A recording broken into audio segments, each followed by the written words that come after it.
Lundi 7 septembre 2020, chers internautes, c'est un plaisir de vous avoir pour cette nouvelle édition de la revue de presse sur JDC Plus TV. Nous ouvrons avec le journal Intégration qui titre sur la mort d'un séparatiste qui aurait terrorisé les populations de la ville de Bamenda pendant longtemps. Le dénommé Fontaine Lucas, alias Général Mad Dog, a été retrouvé mort le dimanche 6 septembre 2020 dans un carrefour d'un quartier de la capitale du Nord-Ouest, Bamenda. D'après Intégration, le séparatiste, réputé pour sa cruauté dans le quartier Tamoulan, serait impliqué dans l'assassinat de l'inspecteur de police de premier grade, Joseph Bikoy Lendaji, à Soumol Mankon, le 1er septembre dernier.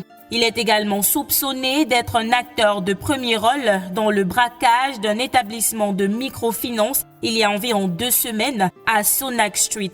Plus de précisions en page 6 à 7 d'Intégration, parution de ce lundi 7 septembre 2020. À présent, parlons de cette affaire qui défraie la chronique, l'incarcération de Gervais Kevin Gassam, le jeune élève de terminale accusé d'avoir partagé les épreuves du baccalauréat qui ont fuité depuis l'Office du baccalauréat du Cameroun. Défi actuel nous fait savoir qu'alors que les enseignants et cadres de l'office responsables de ces fuites sont en liberté, le jeune Ngassam, âgé de 18 ans, lui a été mis en détention provisoire à la prison de Yaoundé-Kondengui, une situation qui a suscité des réactions d'indignation qui, selon Mutation, se multiplient sur les réseaux sociaux. Réaction à lire en page 7 du quotidien de la rue de l'aéroport qui considère ce jeune élève comme le plus grand infortuné de l'affaire des fuites des épreuves du baccalauréat session 2020.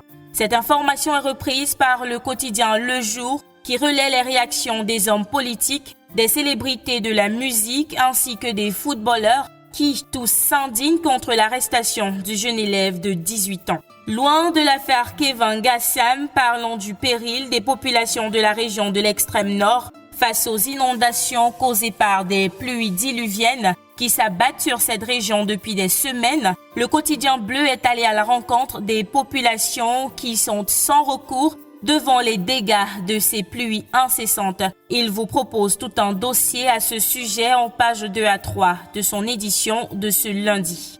Puisque nous sommes dans l'extrême nord, prenons Cameroun Tribune pour parler des chantiers de développement et de lutte contre les inondations engagés par le gouvernement. Le journal à capitaux publics nous fait savoir qu'une mission interministérielle dépêchée par le président de la République vient de séjourner dans la région. Elle a non seulement apporté le réconfort et le soutien du chef de l'État aux populations victimes des inondations, mais aussi évalué l'ensemble des projets en cours. Entre autres, Cameroun Tribune cite des infrastructures, l'agriculture, l'élevage et le logement. Le récit des envoyés spéciaux de Cameroun Tribune est à lire en pages 2 à 6 du journal, parution de ce lundi 7 septembre 2020. Et c'était tout pour la revue de presse de ce jour. Merci d'avoir regardé. À demain avec le même plaisir.